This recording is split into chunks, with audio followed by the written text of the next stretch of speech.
Bueno, les pido perdón a los que vayan llegando un poco más tarde, pero queremos... Si se puede apagar. Si pueden apagar los celulares.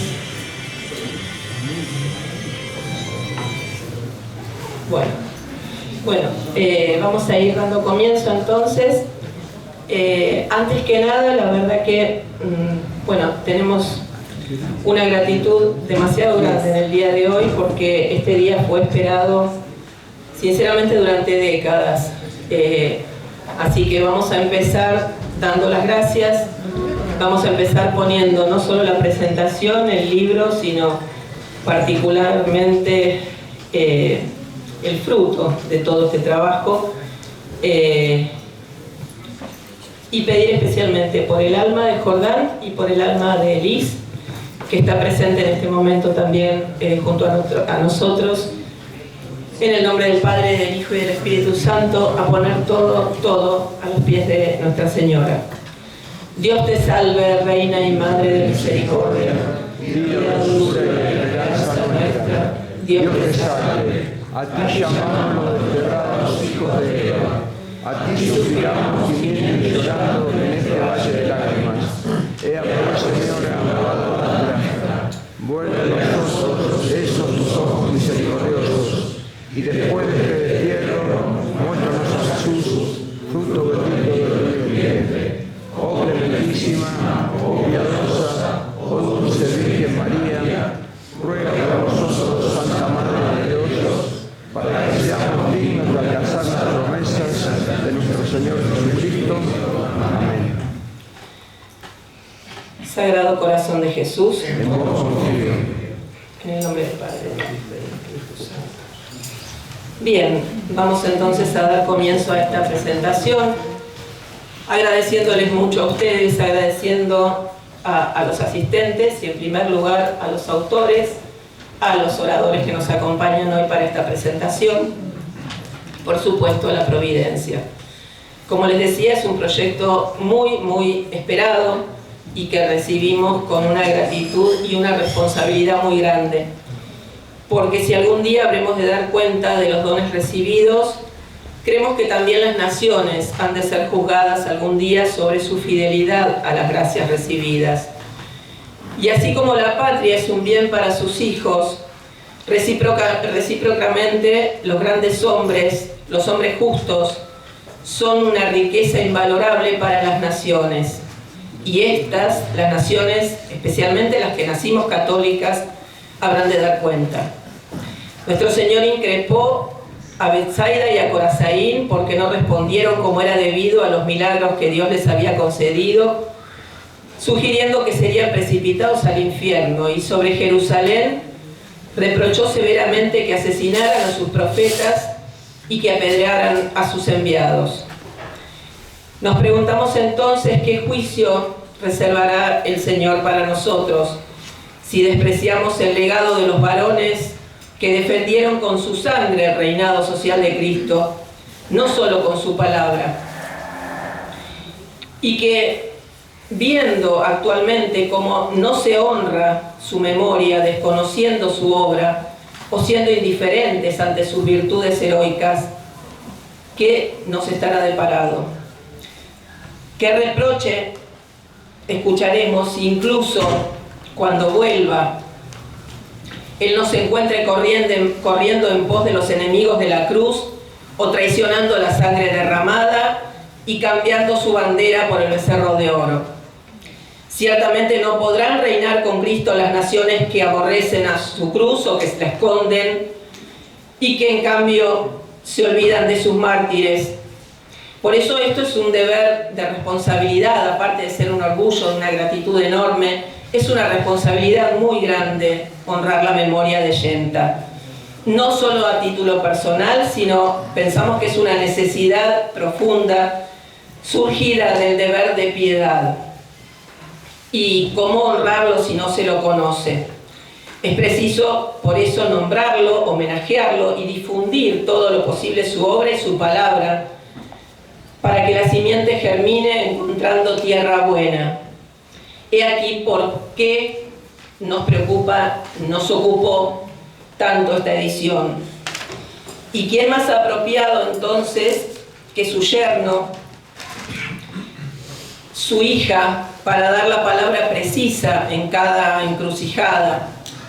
Porque no solo fueron emparentados por la carne, sino gracias a Dios por haber sabido mantener viva la antorcha del celo por la verdad, que hoy tantas veces se escamotea en función de las conveniencias circunstanciales. Escucharemos entonces unas palabras de dos de sus más idóneos hijos espirituales que recogen hoy su herencia. En primer lugar, vamos a escuchar al doctor Miguel de Lorenzo, argentino, médico y cardiólogo, casado, padre de 3 hijos, quien también es autor de libros y publicaciones en revistas de su especialidad y quien ha sido colaborador en distintas publicaciones periodísticas como Cabildo, La Prensa. En segundo lugar, el doctor Antonio Caponeto, hermano del autor, de uno de los autores, quien también es profesor, poeta, historiador, pedagogo, doctor en filosofía, y quien honra también a la patria con una pluma extraordinariamente fecunda sobre su especialidad en defensa de la herencia hispano-católica frente a todos sus enemigos. Prolífico conferencista en el interior y en el exterior, subordinando siempre la historia a la teología. En el cierre, por fin, escucharemos a uno de los autores, el doctor Mario Caponeto. Su esposa, como decíamos recién, coautora de este volumen, no dudamos de que nos está acompañando junto a sus padres con una perspectiva ya exenta de las velas, de los velos de esta vida. Hoy justamente la recordamos especialmente en el 3er aniversario de su fallecimiento. Mario Caponeto, el autor, es médico, cardiólogo, ha dedicado gran parte de su vida a la investigación filosófica y teológica. Es autor de varias obras y publicaciones, sobre todo de ética, de antropología, y ha realizado asimismo algunas traducciones de obras de Santo Tomás. Es conferencista, docente, y agradecemos inmensamente en la edición de esta obra tu paciencia, Mario, tu prolijidad, tu dedicación exquisita para haber visto y logrado lo que no dudamos que será siempre la biografía más autorizada de nuestro maestro Yenta. Le cedemos entonces la palabra, no los entretengo más y, bueno, ¡viva Cristo Rey! ¡Viva!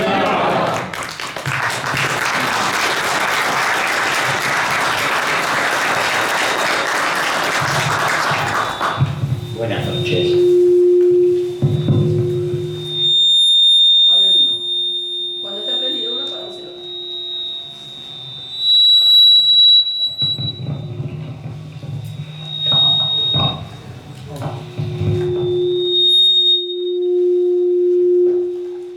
Y si no, se pasan el mismo y listo. Y si no, usen este que ya tenemos garantía que anda hecho.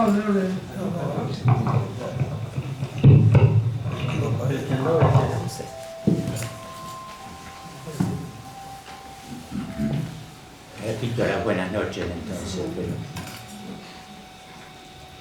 ¿Ahora sí? Hola.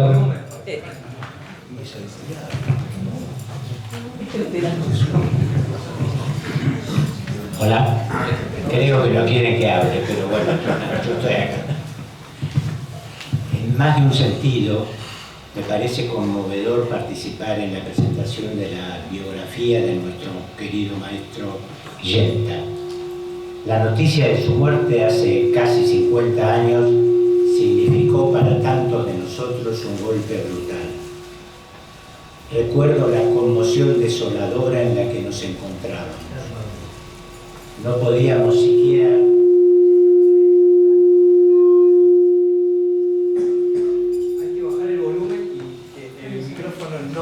No se escucha a sí mismo para que no haga eso.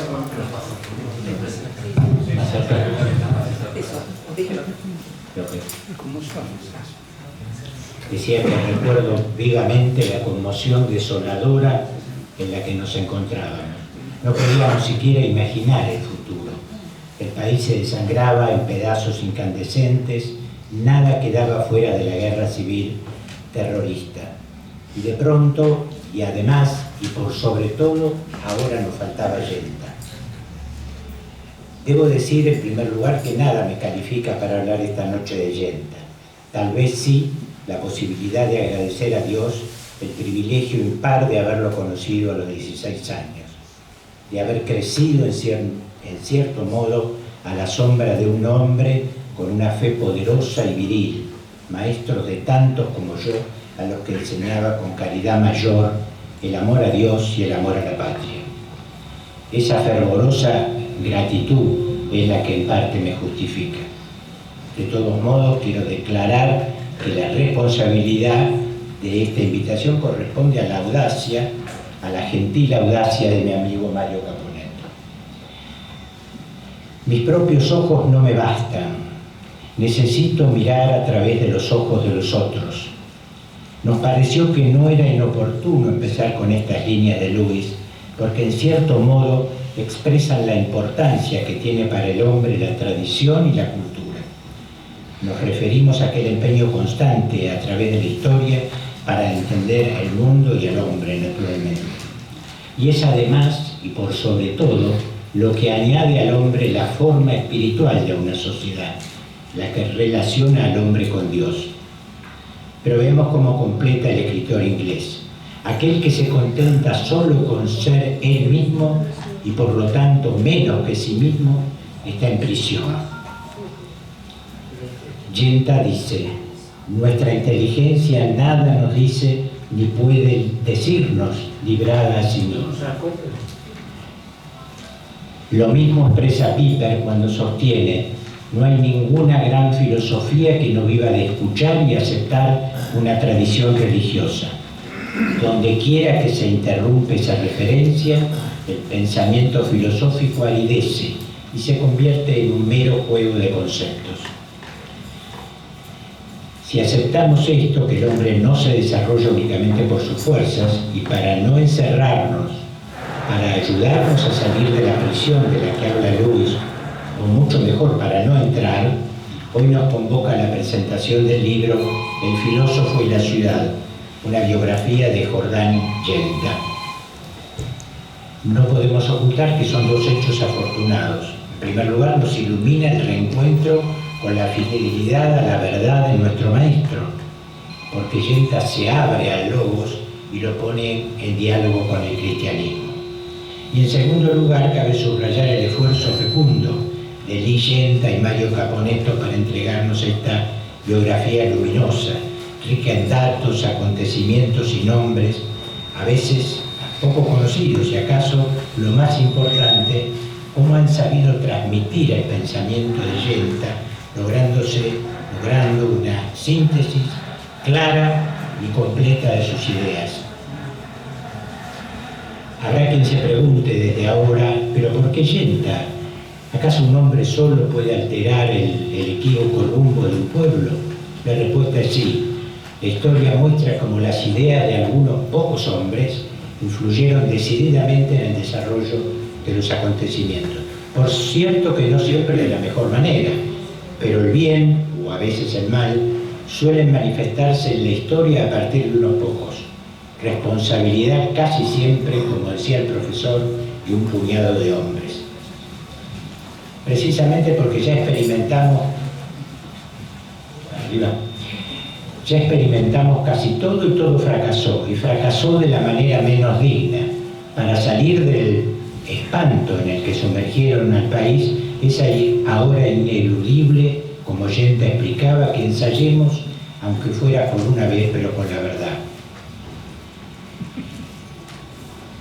Por eso la urgencia de nombrar a Yenta, de volver a Dios, a la filosofía, a su idea del hombre y de la patria, de la doctrina política, hacer que las nuevas generaciones lo conozcan, lo estudien y se ennoblezcan y ennoblezcan a la patria al estudiarlo. El mismo Yenta explicaba que mi deber de argentino consiste principalmente en contribuir a esclarecer la inteligencia de mis compatriotas, porque la ignorancia es el peor de los males. Por eso necesitamos otra vez el empujón bienhechor del maestro. Es casi necesario recordar que 49 años después de la muerte de Yenta aún es posible descubrir en nuestro país formas de esclavitud y degradación cada día más espantosas. Hombres que, como decía el poeta, andan persiguiendo sombras y abrazando engaños.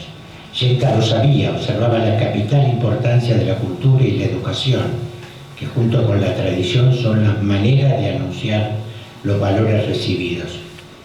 Por lo mismo, Yenta decía, la política, con mayúsculas, es una cuestión del alma más que del cuerpo, de sus necesidades espirituales antes que de sus necesidades materiales, de teología antes que zoología, de educación antes que de economía. Sostenemos, y la biografía lo demuestra, la pasión por enseñar la verdad, por la pasión por enseñar la verdad, resignó cargos, títulos, honores, admitió sin claudicar el cerco de silencio y exclusión con el que lo fueron rodeando, a partir de su adhesión a la filosofía perenne primero y después de la conversión al cristianismo. En los primeros capítulos del libro encontramos con detalle una biografía más que interesante de los primeros años de su vida. La narración de su llegada a la universidad, donde apenas comenzada la carrera ya se destacaba Yenta, ese alumno flaco y alto, como dicen en alguna parte, se destacaba por su inteligencia clara y rápida. En las páginas del libro se van acumulando un montón de detalles más que interesantes, páginas escritas con soltura y buen estilo, de modo que uno los va descubriendo estos detalles sin fatiga y con agrado. De repente llega la tuberculosis, que da un giro a la vida del joven estudiante. Acompañado por Lidia Lozada, otra joven compañera de estudios, la mujer que amaba, que amó siempre, deciden contra viento y marea ir a Córdoba en busca de recuperación. En esa época no había otros tratamientos conocidos para la tuberculosis. Pero en las sierras se producen una serie de encuentros casuales, o no tanto, con gente de la que no se separaría más y que muchos de ellos serían determinantes en su camino hacia la fe. Están sus nombres, muchos los conocíamos porque el profe frecuentemente los nombraba y están en la biografía. Es imposible no tener presente por todo esto que Cristo sale al encuentro del hombre de cualquier época con aquellas palabras: conoceréis la verdad y la verdad os hará libres. De esto se deduce la exigencia de una relación virtuosa con la verdad como base de una auténtica libertad. Por eso nadie debería sorprenderse si ya 30 años de su muerte el profesor resaltaba la trascendencia del tema. Hablaba: la educación estructurada sobre los valores utilitarios, desvinculada de la formación ética del ciudadano, con el desprecio de la cruz y el menosprecio de la espada, con su odio a los hombres que la ciñen, necesita ser reintegrada a su verdadera función específica, la de formar al hombre en el conocimiento de la verdad y en su vida de la justicia, es decir, en el servicio de Dios y de la patria. Pero lo cierto es que la verdad casi en cualquier circunstancia molesta y bastante. Por eso, en este momento, manipularon el lenguaje para que no dijera nada, para que fuera incapaz de nombrar lo esencial. Nos dejaron la palabra ruidosamente devaluada en este tiempo. Un tiempo que llama diluvio a una llovizna o héroe a un jugador de fútbol. Esta grandilocuencia vana y trucha ha favorecido, en no menor medida, el desencanto de lo que la gente escucha o lee casi sin comprender, como si en adelante el lenguaje bastardeado fuese incapaz de nombrar lo grande y noble y eterno. Nos preguntamos cómo es posible que nuestra patria, que parió a Chaqueria, a Membiel, a Aragón, a Escurra y tantísimos más, florecida en héroes desde Pringles a Yaquino, desde el perro Cisnero al sordo Torne y a Poltronieri, se encuentre ahora delante del abismo sin que descubramos la manera de reconstruir la patria como patria. Pero cuidado, el recuerdo de estos grandes está lejos de ser una evocación nostálgica, es siempre y definitivamente un llamado a la acción, y ese es también el sentido de la palabra homenaje. Lejos de ser una melancólica evocación, es ante todo compromiso y responsabilidad. Bien sabemos que el profesor aborrecía la masa y la masificación del pueblo. La masa es una gran bestia, decía el profe, que es movida por la violencia o paralizada por el terror. Los argentinos hemos comprobado bien esto, la exactitud de este pensamiento. Por otra parte, no dejaría de ser equívoco, como escuchamos todo el tiempo y desde sitios insospechados, pretender justificar todo en función de lo social. Lo social dado como criterio final de bondad, ya que el bien es común en cuanto es bueno y no bueno en tanto es común. La raíz de las cuestiones políticas y sociales está en el alma antes que en las circunstancias, decía Yenta. Es en la tensión de las partes constitutivas del alma individual donde se juega realmente el destino de la República. Todos conocemos las múltiples ocasiones donde los filósofos y los poetas fueron los primeros en dar la señal de alarma de lo que sucedería. Siglos antes de Cristo lo había señalado un hombre, uno tan sabio como Horacio, el poeta metafísico. Él pudo darse cuenta de lo que llegaba a pesar de encontrarse en esplendor el Imperio Romano, a pesar del bienestar material, porque fue precisamente en plena gloria imperial, mientras Roma festejaba, que Horacio fue capaz de escribir.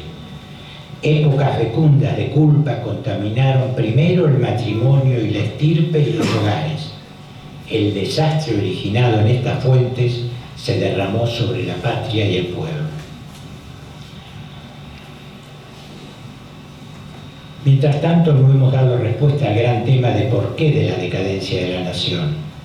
Insistimos en adjudicar la decadencia a un azaroso destino adverso.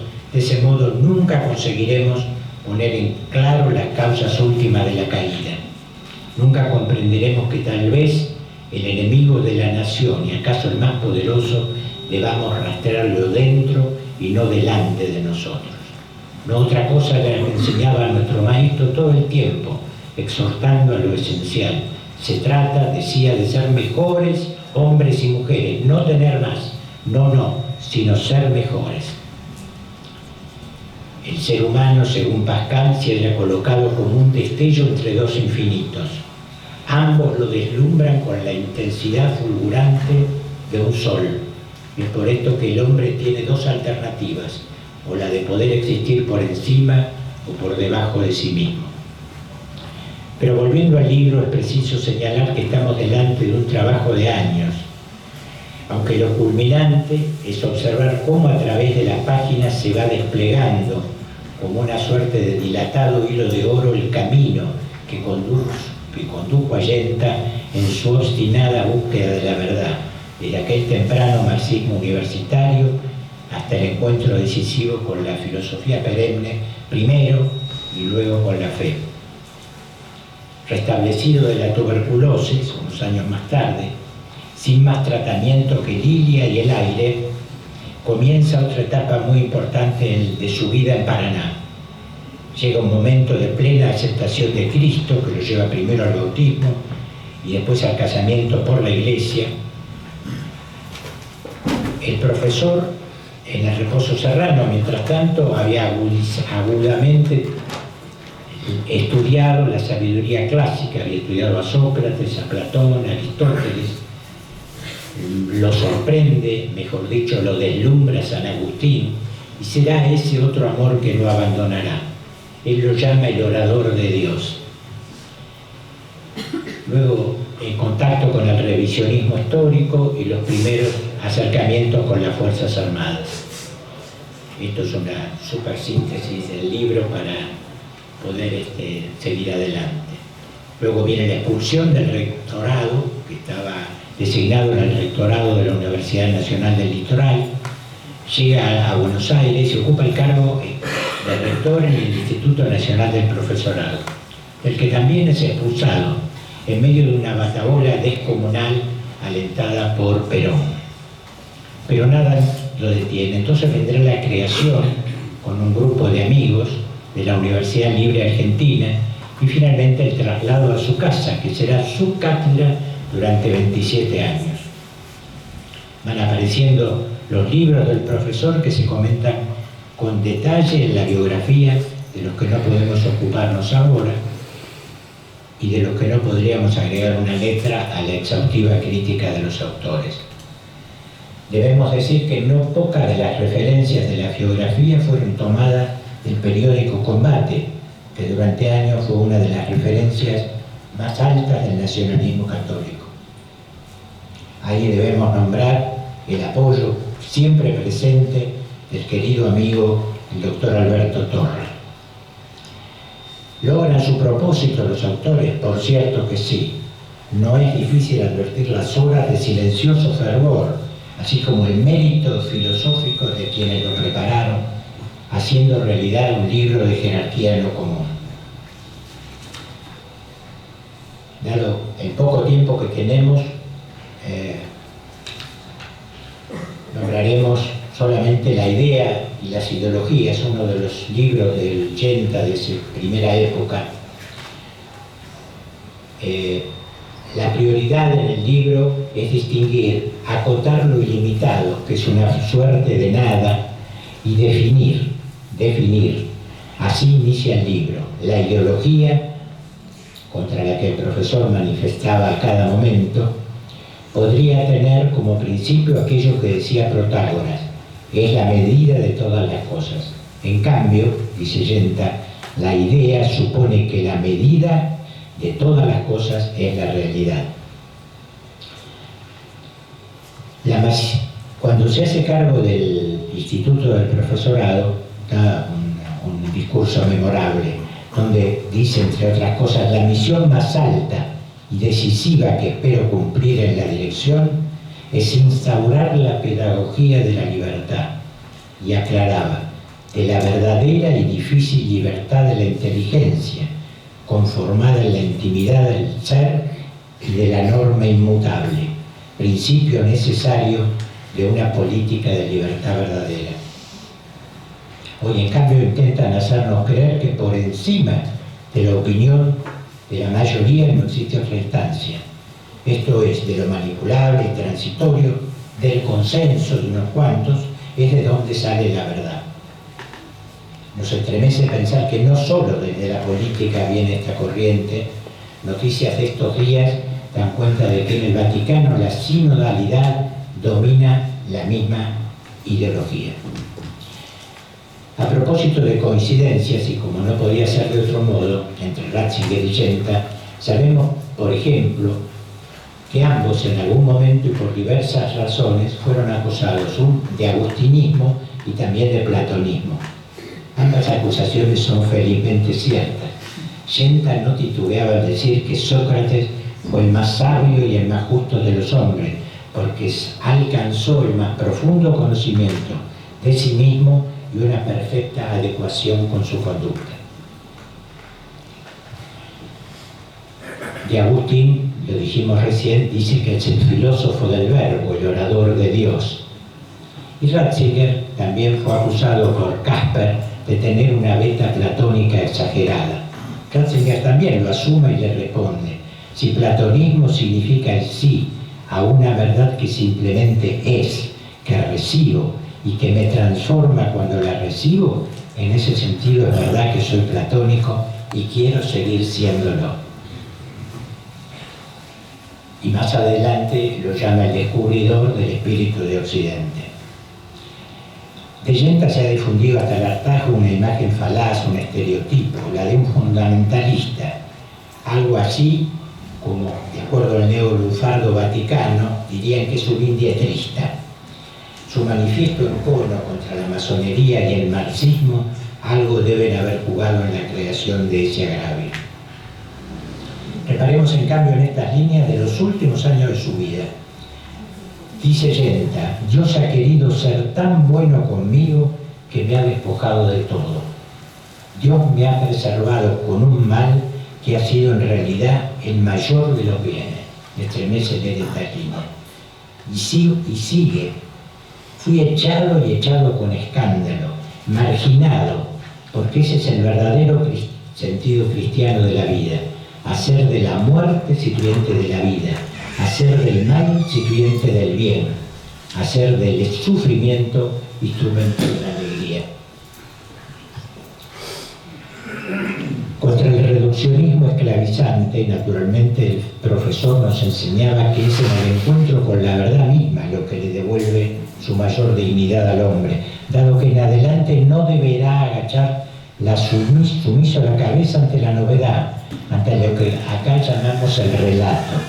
Es en el encuentro con la verdad donde está el ancla, la firmeza de la roca que lo hará un hombre libre, es decir, libremente cautivo al designio de Dios. Al pasar los años, casi sin darnos cuenta y mencionar a la gentileza de él y su mujer Lilia, fuimos con Margarita, mi mujer, incorporándonos en cierta manera en la intimidad de sus vidas.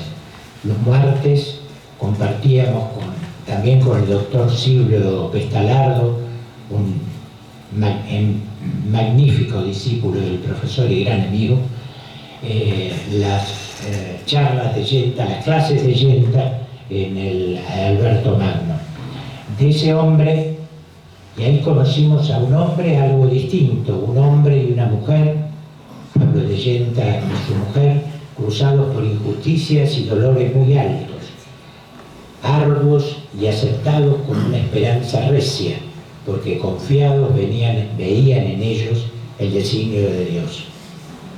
Allí en Céspedes, en su casa cátedra, Lilia Lozada nos hizo cómplices de su pasión por la poesía francesa, agradecido cómplice de esa lectura donde nos faltaban los llamados poetas malditos.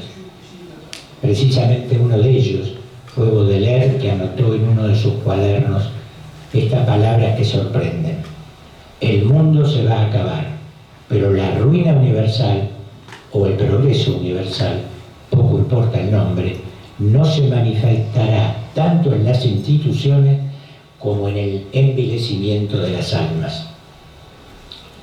Aunque, como vimos, la gran cuestión de la soledad y el sufrimiento del justo, como dijimos recién, es antigua, dado que era el viejo Platón que recordaba: en este mundo el verdaderamente justo tiene que ser un desconocido y un perseguido. De esta manera el justo se aquilata y perfecciona, mostrando que no sigue la opinión de los otros, sino que obra movido por la justicia. Nos entusiasma entonces la aparición del filósofo y la ciudad, porque es un trabajo de incalculable valor que viene a rescatar para los argentinos la verdad sobre la vida y la obra y la muerte de Yenta, todas minuciosamente ocultadas. Yenta, un arquetipo, finalmente el mismo un arquetipo de los que solía hablar con pasión y nos revelaba como modelos de vida. El propósito era cambiar habitantes por hombres y mujeres educados en la virtud, dándoles, al decir de Lugones, ojos mejores para ver la patria. Señala Yenta en otra parte: en la raíz de todas las coincidencias, de todas las contradicciones humanas, no hay más que la coincidencia en Cristo o la contradicción en Cristo. Es que, palpitando, ampliando la sentencia de Donoso, en el fondo de toda cuestión ideológica hay una cuestión religiosa. Jordán Bruno Yenta, mucho más que un filósofo cristiano, un mártir que tuvo la osadía de proclamar a Cristo en todo lugar y cualquier circunstancia, y amar a la patria con ese amor lúcido y arduo que consiste en defender la verdad hasta con el testimonio de su propia vida.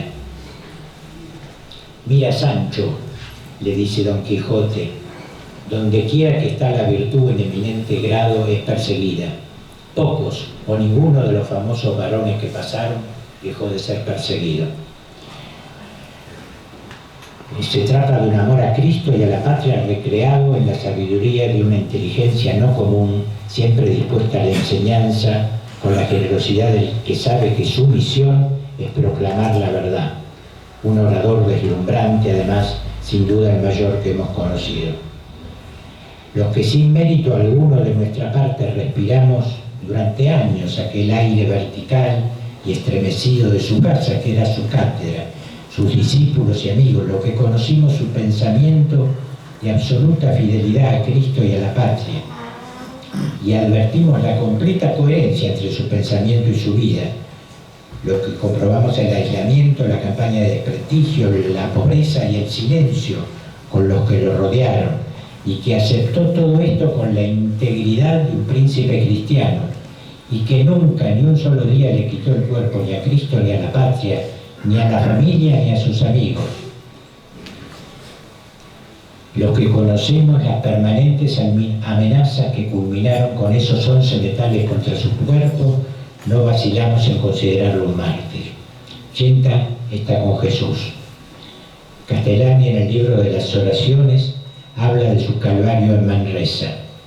¿No sería injusto ver también en esa imagen poética el retrato de Genta, en tantos aspectos semejantes al del cura Castellani, y a la de ese otro argentino inmenso, filósofo cristiano, profesor, patricio y también mártir, Carlos Alberto Saccheri, caído unas pocas semanas después? Escribe Castellani: así boga mi alma mal dormida sobre una eterna soledad salada. Solo un oscuro instinto la encamina, un increíble esfuerzo la sostiene, un fuego la alimenta y determina, el aire la mantiene hacia el bajel azul del rey que viene. El otro testimonio del martirio de Genta, además de por su vida, está dado por su muerte. Genta cae sobre el pavimento alcanzado por aquellos 11 pedazos de metal. Apenas horas antes habíamos escuchado la que sería su última conferencia. Esa noche conocimos un Genta encendido por un fuego interior que acrecentaba el ritmo y la riqueza del lenguaje. Parecía movido por una emoción arrebatadora. Cada palabra llegaba desde la intimidad de su alma.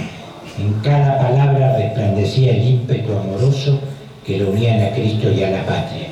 Una conferencia que llegaba al corazón de los hombres comunes y podía transformarlos en verdaderos héroes. No fueron pocas las ocasiones en que el profesor se refería en los términos más elevados a la muerte de Sócrates. Ese hombre, decía Genta, viendo a su ciudad decadente, se puso a ilustrar a sus ciudadanos, a llamarlos al encuentro con la verdad, a enseñarles el sentido de la vida del hombre como servicio a la verdad. Por esa causa fue condenado a morir. Caído Genta, hace algo más de 49 años, la lectura de la condena a muerte de Sócrates y la serena aceptación del mismo nunca dejaron de perturbarme. El profesor lo relataba con la naturalidad del que da preferencia diaria a la fe y a la verdad por encima de cualquier conveniencia personal. Quitar a Dios de la vida de los hombres es, lamentablemente, ahí están los hechos, meternos a cohabitar con la barbarie, aceptar la disolución de la familia, reclamar la muerte de enfermos, ancianos, discapacitados, exigir el aborto en nombre de las conquistas sociales y proclamar la llegada de la Agenda 2030. Otra vez la luz y las tinieblas enfrentadas, como nunca en la historia. Cervantes escribió, con esto terminamos, que el espanto era la más alta ocasión que vieron los siglos, pasados, presentes y venideros.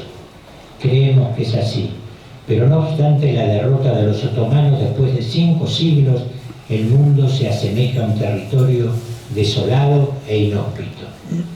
Es que quien promete un mundo perfecto o feliz, poco importa el nombre, que duraría para siempre, no deja de ser un falsario, porque la libertad humana no solo existe, sino que es absolutamente frágil y debe ser conquistada para el bien una y otra vez.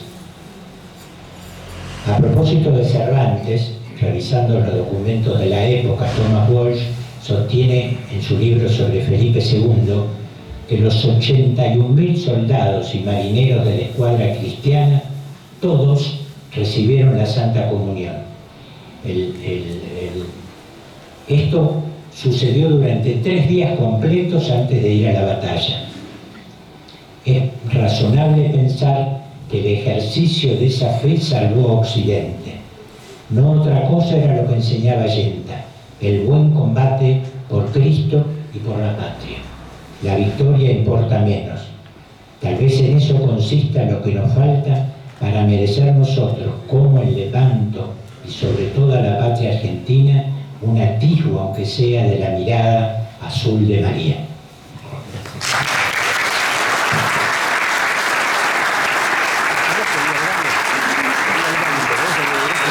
Así como está, no problema.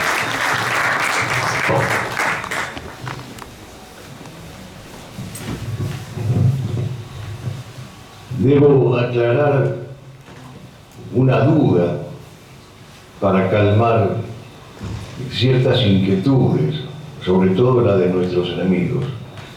Y es que no estoy tan mal de salud para que solo se me permita hablar flanqueado por 2 eminentes cardiólogos. Simplemente hemos querido diferenciarnos tanto de los mitines radicales que para no pedir un médico por allí, hemos traído un médico.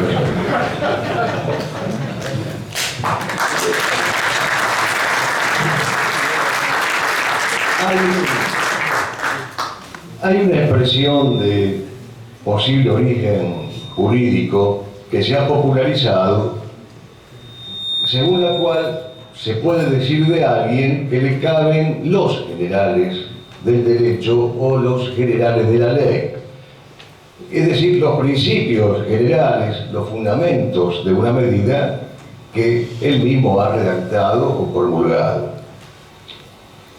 Quedaríamos comprendidos en esta categoría aquellos que, por estar excesiva y públicamente involucrados con algo o con alguien, es mejor que tomen distancia para evitar la pérdida de la objetividad. No creo faltar a este principio si elogio, pondero, celebro y aplaudo esta biografía de Yenta escrita por mi hermano Mario, mi hermano mayor en todo. Mi encomio podría detenerse en cada una de las 3 partes escritas con rigor y con un vuelo poético admirable, pero sintetizo mi valoración diciendo que he aquí un genuino libro de historia. ¿Por qué? Por lo que ha dicho Carlyle, la historia es la esencia de innumerables biografías. O José Antonio Marina, la historia es la biografía de la humanidad convertida en muchas biografías. O Heinrich Rommel, la biografía de un individuo es siempre la rememoración de las comunidades en que ese individuo singular ha vivido. Un genuino libro de historia, además, es aquel de quien lo escribe, se puede decir, hablando analógicamente, que tiene algo de poeta y de liturgo. Y estos dones se dejan ver en este libro de Mario, y por eso se lee con fruición. Es un libro poético no porque versifique, sino porque manifiesta el esplendor de las formas. Y es un libro litúrgico no porque el autor sea un liturgo, sino porque a imitación del mismo, él sabe que los celestes vinieren en los terrenos y que los invisibilia Dei, los visibilia Dei, viven en perfecta mancomunión. Mario ha trazado la biografía de un paradigma, de un dechado, Por eso nos ha legado un genuino y notable libro de historia. Sorteados sobriamente los generales del derecho, con gratitud, con reconocimiento y con emoción, es de Jordán Bruno Allenta de quien me toca hablar, o por mejor decir, es Allenta a quien me toca evocar. Y no pudiendo abarcar íntegramente su figura paradigmática, solo podré enunciar esta noche algunos aspectos. Éramos jóvenes cuando lo mataron y cuando despedimos sus restos con nuestro inequívoco estilo. La memoria registra ojivas caudalosas de brazos en alto mientras su féretro avanzaba hacia la tierra postrimera, entre los gritos multiplicados de presente ante su nombre lanzado al viento como un desafío, un pendón, y acompañado de esa otra consigna hispánica: viva la muerte. Fuimos envejeciendo, pero por la gracia de Dios aquellos ideales juveniles no resultaron ni abandonados, ni torcidos, ni traicionados.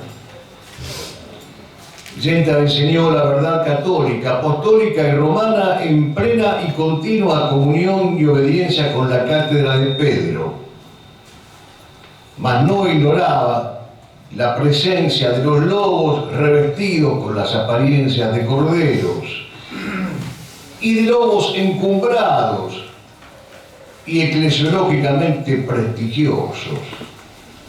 Sufrió el humo de Satán enseñoreado en el lugar sagrado. Sufrió la desacralización del clero progresista, altísimos dignatarios incluidos.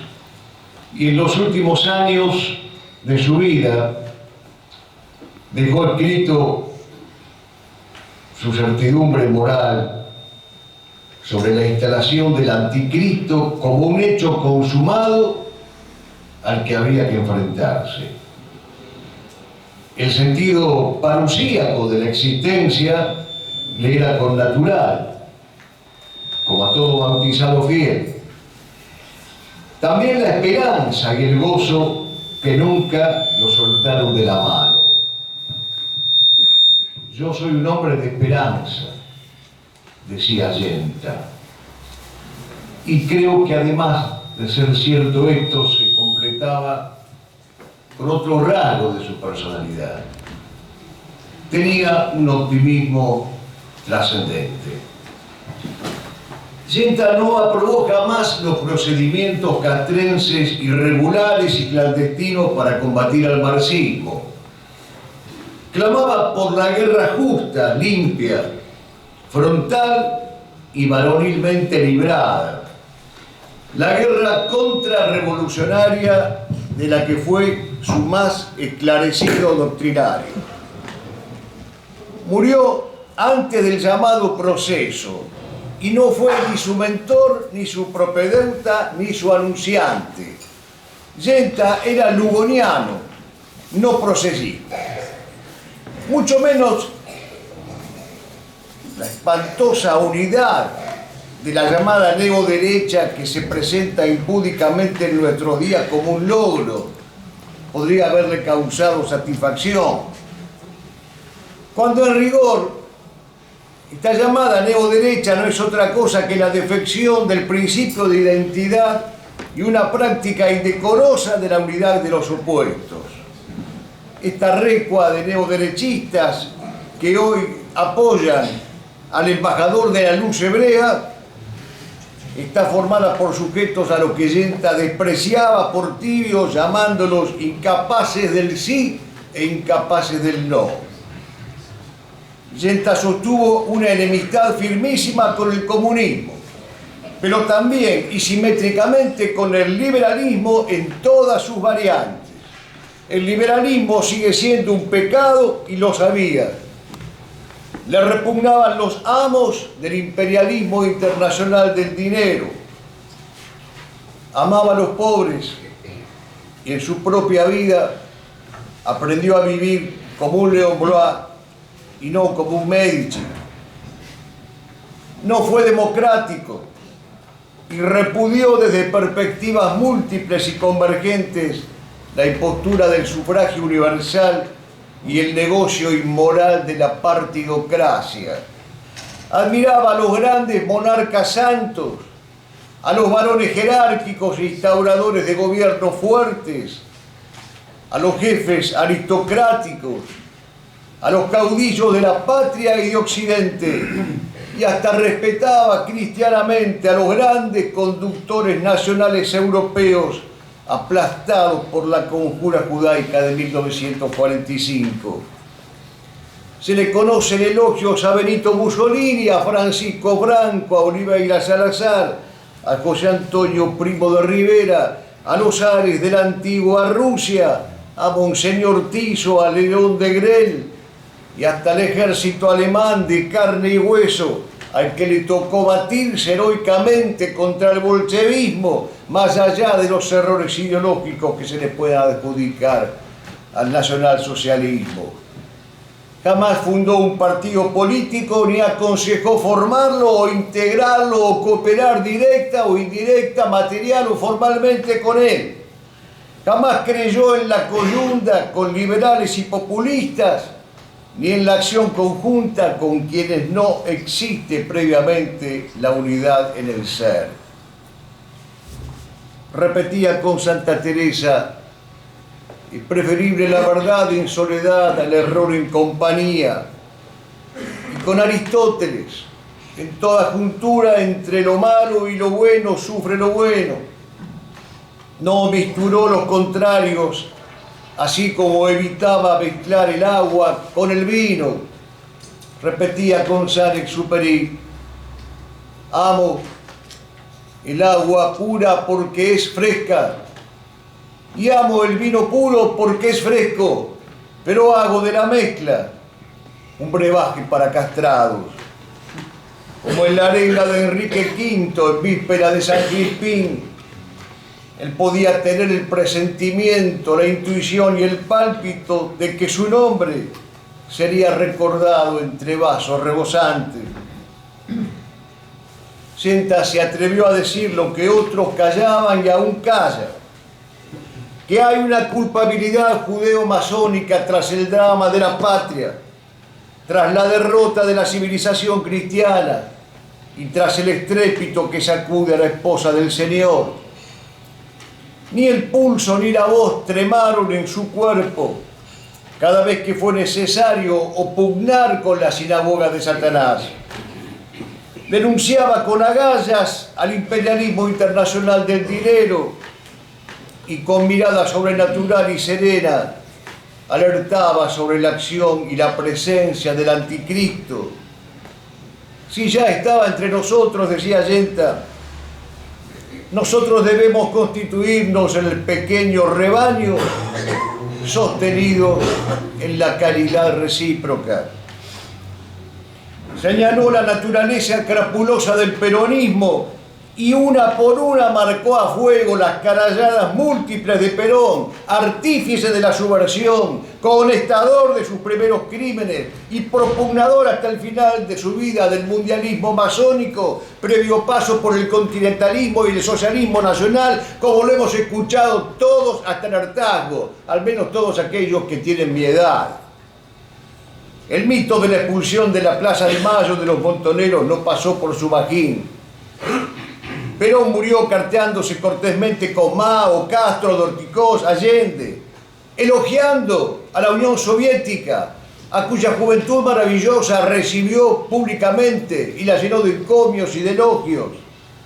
Extraño caso, el de unos echados que rinden honores al echador y le prometen proseguir la lucha, y que lo saludan con el puño cerrado ante su féretro. Extraño caso el de unos réprobos que ocuparon el poder durante décadas y no pierden ocasión para fomentar su culto. Ahora bien, quien deduzca de tamaña posición yentiana lo que se da en llamar popularmente entre nosotros gorilismo, o es un insensato o es un perverso. Sobreabundan los textos y los actos en los que Yenta alzó su rechazo por la llamada Revolución Libertadora al instante siguiente en que ésta se desentendió del legado del propósito del general Lonardi. Los homicidios rencorosos del 56 no hallaron en él ninguna adhesión, sino su firme repulsa. 2 ensayos le dedicó a reprobar el rumbo nefasto de la Revolución Libertadora. Expresamente y equidistantemente rechazó la línea ideológica San Martín, Rosas, Irigoyen, Perón y su complemento simétrico, el mayo-cacerismo. Sus arquetipos no eran los incendiarios de Iglesias ni los fusiladores de José León Suárez, sino los herederos de la estirpe del Cid. Una memoria completa, como dicen ahora, no basta para entender esto. Es necesario una historia veraz. La realeza social de Jesucristo era su opción política. El omnia instaurare in Cristo, su lema y su norte. Su divisa flameante e izada bien al tope. Es verdad lo que recordaba Miguel. En cada clase parecía decirnos: ya se ha aprobado el manifiesto comunista. Probemos el sermón de la montaña, que es el manifiesto cristiano. Por eso resuenan todavía sus palabras postrimeras. Esta es la hora de la intransigencia. Es la hora de la obstinación invencible, de la constancia persistente, de la fidelidad continuada. Es cierto, exclama Yenta, horas de su martirio. Es cierto que nosotros no tenemos la fuerza del número, del dinero, de las armas, de las logias y de los poderes ocultos, pero tenemos la fuerza de Cristo. Y en la medida que esa fuerza irradie y viva en nosotros, seremos invencibles, aún en la derrota, porque después de todo, este es un lugar de paso, de prueba y de testimonio. Y lo importante es que seamos capaces de ser hasta la muerte, y sobre todo en la hora de la muerte, testigos de la verdad. Cayó con muerte previsible y anunciada, esperada, con la muerte bella y merecida del mártir.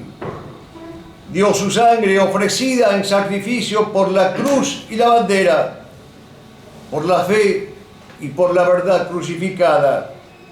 Lo mataron por ser católico y nacionalista.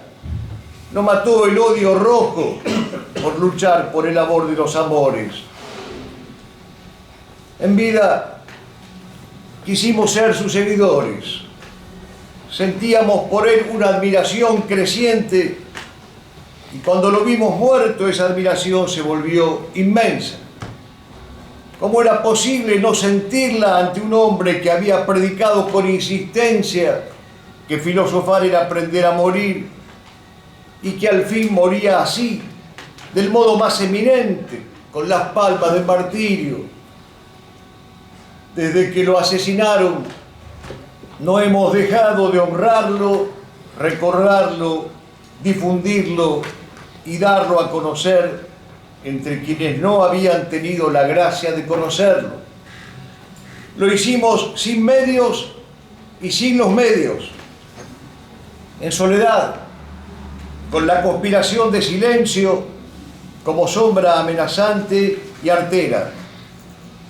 Hoy, medio siglo después de su martirio, esta biografía minuciosa, detallada, profundísima y veraz, culmina y corona, documenta y registra la cantidad y la calidad de motivos que existen para considerarlo a Yenta mártir de Cristo y de la patria. Diga lo que quiera la iglesia de la publicidad que usurpa, aunque no definitivamente, a la esposa de Cristo. 2 reflexiones finales. La primera: Yenta nos ha dejado una pedagogía, por eso ha sido llamado maestro de combatientes. En una glosa dedicada a su esposo que escribiera María Lilia Lozada 15 años antes de su martirio, aparecida en combate el 18 de junio de 1959, dice premonitoriamente Lilia: de la hacienda y de la fama lo han despojado ya, solo le queda la vida. Una buena vida pide el blasón de una buena muerte, y el que vive combatiendo sabe que puede morir en el combate, llevando toda la luz de unos ojos anochecidos al alba. Y el segundo gran legado de Yenta es su testamento, válido para el presente. Y es que vale la pena vivir, obrar y morir para servir a Dios, a la patria y al hogar, a la verdad y al bien y a la belleza. Vale la pena consagrarse a la preeminencia de la vida contemplativa. ¿Qué es entonces la pedagogía para Yenta? Educar es ejercitar el hábito metafísico, es jerarquizar las ciencias, es tener señorío sobre sí mismo, es arrancar de la vulgaridad y del plebeyismo, es forjar hábitos virtuosos, es estar consciente y atento, es rehabilitar la inteligencia, es vencer al materialismo, es superar la ignorancia, es restablecer el principio de autoridad, es reconquistar un pensamiento soberano, es impugnar la mentalidad colonial, buscar en Cristo la causa ejemplar, poner en práctica la pedagogía del verbo. Educar es aprender a morir. Por eso nos invade la nostalgia y por eso nos invade la melancolía de la que hace el elogio a Aristóteles en la Ética Eudemo. Lo daríamos todo por tenerte esta fecha, un día más apenas, otra noche de arenga, una clase este jueves, que el dolor nos detenga y nos deje el sabor de la antigua cosecha. Lo daríamos todo por oír tus lecciones, donde aunabas la ciencia, la esperanza y la rima, el Fedro con la suma, Agustín y en la cima de los mástiles nuestros, los sagrados pendones. Lo daríamos todo por volver a tu casa y encontrarte velando nuestra patria doliente, en la voz una lanza o un crepitar paciente de leño achado a luz como celeste brasa. Lo daríamos todo por saberte testigo, deambulando en el llano con guapesa paisana, hidalgo de una estirpe romano-castellana, que signó tu ventura, la molienda del trigo. Lo daríamos todo por soñar de tu mano el retorno de Arturo, la victoria del Cid, la gloria de Occidente cuando fue su adalid, un varón hecho estampa de príncipe cristiano. Lo daríamos todo por preguntarte ahora, que ya sabes los nombres perennes y esenciales, cómo son esos montes que brotan manantiales, con qué letras se escribe la gloria de la aurora. Lo daríamos todo por beber en tu mesa, en cuya cabecera estaban convidados los vencidos del mundo, los grandes derrotados, el eslovaco Tiso, la avileña Teresa, el que peleó en Lepanto, el sabio de esta gira, los heraldos del Facio, los camisas azules, don Juan Manuel de Rosas con su poncho de gules, el fraile que se asombra y el niño que se admira. Lo daríamos todo por traerte este lúgubre intervalo de pestes, de impensadas angustias, para que nos arranques de las míseras mustias. Lo daríamos todo por traerte este octubre. Lo daríamos todo y sin embargo siento que siempre te regresas porque nunca te has ido. La sangre sabe a puerto del que nunca ha partido y el velamen del mártir es un eterno viento. Decíamos que dejábamos para el final dos reflexiones. La primera, su condición de maestro de combatiente ya está trazada. La segunda, su testamento, cómo sintetizarlo. La importancia categórica de la preeminencia de la vida contemplativa es, a mi juicio, la síntesis y la cifra del magisterio y del testamento de Genta. Genta solía reparar en un texto de Hegel que está estampado en sus lecciones de filosofía de la historia universal, en la que Hegel dice: si alguna necesidad de justificación necesitara la filosofía especulativa que no la necesita, pues bastaría volver los ojos hacia ese discípulo solitario del contemplativo Aristóteles, que fue Alejandro Magno. ¿Cómo pudo, se pregunta Hegel retóricamente, cómo pudo Alejandro Magno llevar a la práctica esas acciones de conquistador legendario? Pues pudo hacerlo porque primero posó su inteligencia en la inteligencia del maestro que contemplaba. Por eso es posible hablar hoy, como se está hablando y en buena hora, del factor Genta en Malvinas. Por cierto que hubo un factor Genta, y más que un factor, una causa, un motivo, un principio, un motor. Es una pregunta también retórica la que nos seguimos formulando. Un hombre solo, aislado, sin poderes, sin riquezas, sin herramientas, sin instrumentos, sin dinero.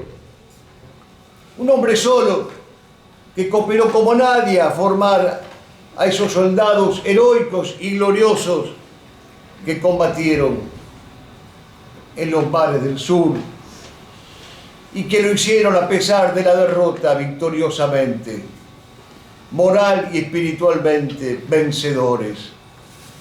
¿Cómo fue posible aquella hazaña? Pues precisamente porque detrás de esos hombres valerosos estaba el magisterio de la preeminencia de la vida contemplativa.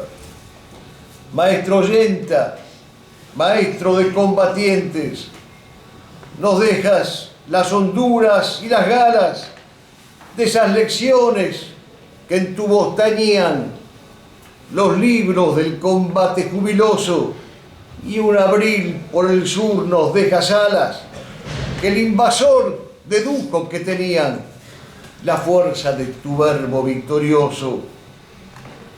Queridos amigos, queda imitar a Genta, aún en la soledad y en la adversidad, en la travesía y en el desamparo, en la zozobra y en el naufragio. Es posible el testimonio de la inteligencia y de la voluntad. Es posible querer convertirse en testigo. Y el derramamiento de la sangre de los justos traerá la victoria que no puede llegar sino de esa manera. Felices los insurgentes, le cantaba Pierre Pascal a Morras en uno de sus logrados sonetos que nos enseñó el inolvidable Pato Sequeiros. Felices los puros, los reprobados, los insumisos, los defensores de causas vencidas. Felices los muertos por incendiarse el corazón. Felices los encarnizados hasta los últimos carretuchos. Felices en Don Quijote los que han preferido, riendo del mañana, vivir a ojos, boca y pulmones llenos. Feliz Jordán Bruno Genta, a quien se pueden aplicar estos versos exactos. Y ay de nosotros y de lo que por nosotros el bien común dependa, si no somos capaces de recoger su espada, su bandera y su cruz. Volvamos ahora 50 años atrás. Era domingo, festividad de Cristo Rey según el Vetus Sordo. Los asesinos lo sabían. Ya casi el mediodía y en domingo, es octubre. El viento se ha callado, acaso como un signo. Las campanas que doblan, el fuego me persigno. No sé si es sangre o ceibo el rojo que me cubre. Entonces era cierto lo que el Fedón decía. Eran ciertas las nobles enseñanzas helenas. Buenos Aires de pronto se convirtió en Atenas y aprender a morir sabe filosofía. La calle me amortaja como a una rama trunca, desprendida de estiajes al filo de una daga. Mi propia voz escucha, vertical se propaga, convertida en un eco que no se acalla nunca. Pero aún siento las manos y con el alma vibro por esta patria rota, por esta iglesia en llamas, por los cuarteles solos, marchitos de oriflamas, por el claustro ultrajado, sin cátedra ni libro. Estos 11 trayazos son víctimas del odio, de rencores oscuros, de abisales inquinas. Se llevan la materia como el mar las neblinas, no fusilan los pliegos de mi ángel custodio. Dejé dicho que es libre el que de Dios es siervo, el que elige el poema a bursátiles prosas, que quiero a la Argentina de Juan Manuel de Rosas y al que hace de su vida imitación del verbo. Que sabio es quien conoce más jerárquicamente, que prefiero al mercado la lumbre de los ágoras, al maestro que vence el ardid de Protágoras y de existencias busco la peligrosamente. Dejé dicho asimismo la noche postrimera, la noche de apremiantes y urgidos anticipos, que pidamos la gloria de emular arquetipos y 21 cañonazos honrando a la bandera.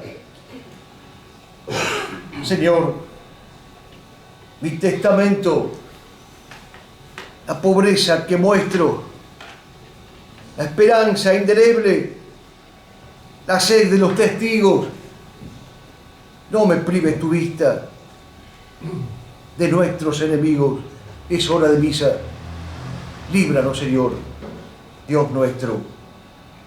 Cordán Bruno Yenta, mártir de Cristo Rey. Cordán Bruno Yenta, maestro de la verdad. Cordán Bruno Yenta, católico y nacionalista. Cordán Bruno Yenta, presente. ¡Viva Cristo Rey! ¡Viva! ¡Viva la patria! ¡Viva!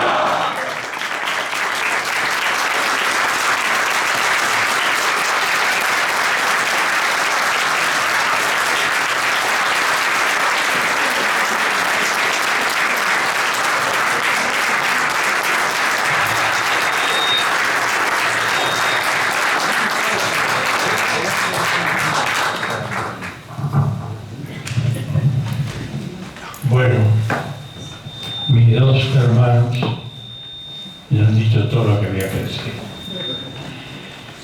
Y la presencia de dos cardiólogos se justifica porque la inflamada de la autoridad Antonio seguramente debe traer una importante taquicardia con la consiguiente liberación de adrenalina.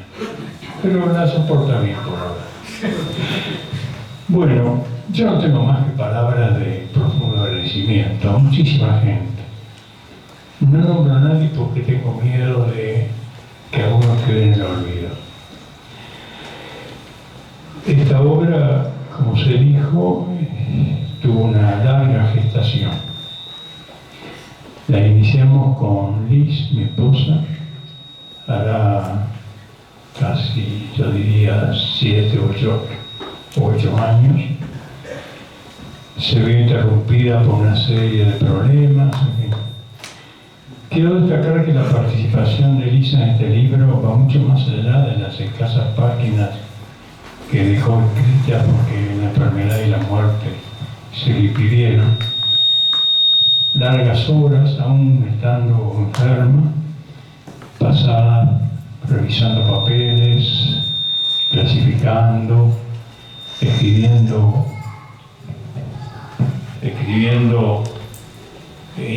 instrucciones o sugerencias en los márgenes.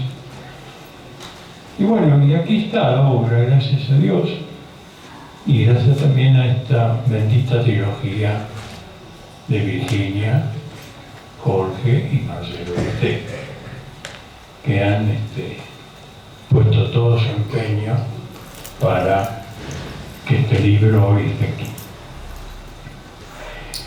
Bueno, yo lo que diría de Yenta es que Yenta fue, y eso da el sentido del título del libro, Yenta fue un verdadero socratismo cristiano.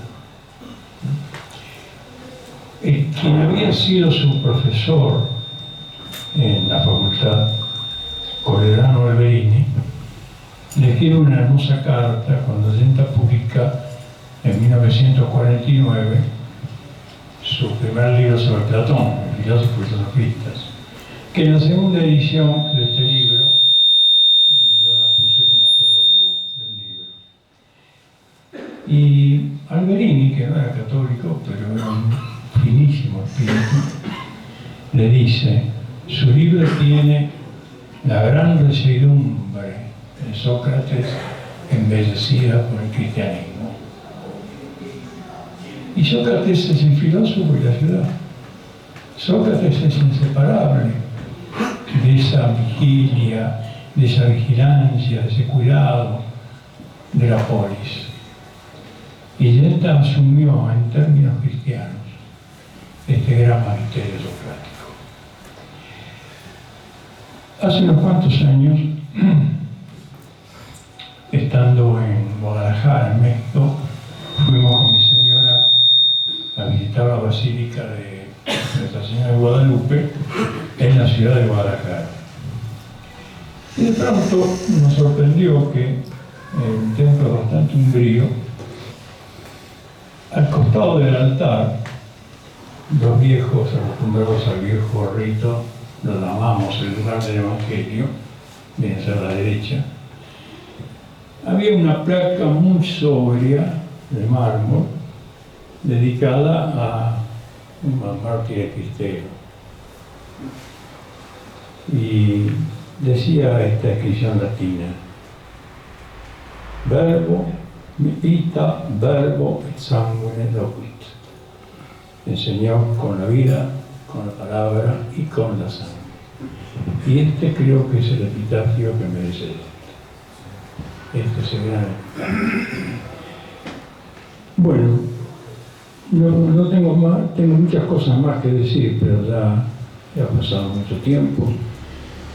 Otra vez mi gratitud, mi profunda alegría por ver hoy, después de mucho tiempo, tantas caras amigas y queridas, y encomendamos a Dios este libro, que ojalá sirva para el bien de las almas que lo lean y que sea realmente un verdadero testimonio de la vida, de la obra y la muerte de este gran maestro. Muchas gracias y buenas noches.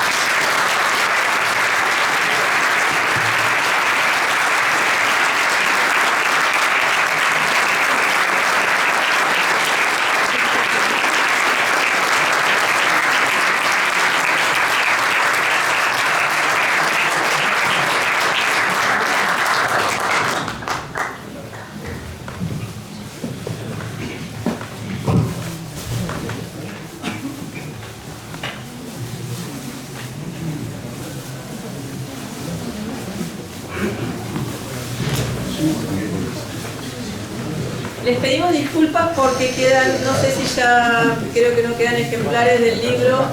Bueno, cualquier cosa nos comunicamos en la librería. Mario.